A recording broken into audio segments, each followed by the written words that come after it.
ஹாய்ங்க எல்லாருக்கும் ஒரு குட்டி டே இன் மை லைஃப் பார்க்கலாமா? இன்றைக்கி சண்டே ஸ்பெஷலாக நண்டு வாங்கி என் வீட்டில் உள்ள பையனே சமைச்சாங்க. அதெல்லாம் நல்லா சாப்பிட்டு கரைப்படை பார்த்துட்டு ஒரு ஈவினிங்க்கு மேலே கிளம்பி ஏர்போர்ட் தான் போனோம். ஏர்போர்ட்டில் என்னடா சுற்றி பார்க்க இருக்குது அப்படின்னு யோசிச்சிங்கன்னா, சிங்கப்பூரில் இருக்க ஏர்போர்ட்டை பார்க்க ஒரு நாள் பத்தாது. நாங்கள் போனதே ஈவினிங்க்கு மேலே. கொஞ்சம் காலையிலே போயிருந்தா நிறையா எக்ஸ்ப்ளோர் பண்ணிட்டு நல்லா இருந்திருக்கும். பட் நாங்கள் மெயினாக போனது இந்த ஜுவல் சாங்கியில் வர வாட்டர் ஃபால்ஸை பார்க்க தான். அதுவும் அந்த லைட்டிங்கோடு பார்க்கும்போது செம்மையாக இருந்துச்சு. அந்த லைட் வேறு சேஞ்ச் ஆகிட்டே இருந்துச்சு.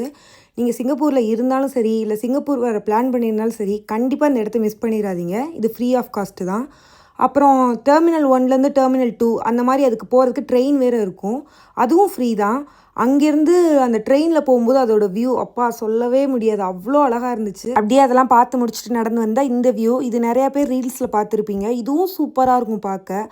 அதெல்லாம் பார்த்து முடிச்சுட்டு அப்படியே மெக்டி போயிட்டு மீல் வாங்கி சாப்பிட்டுட்டு அப்படியே எனக்கு டேக்கு ஒரு டாட்டா பை பை சொல்லியாச்சு. இந்த மாதிரி மோர் வீடியோஸ் பார்க்க மறக்காமல் சப்ஸ்கிரைப் பண்ணிக்கோங்க. டாட்டா.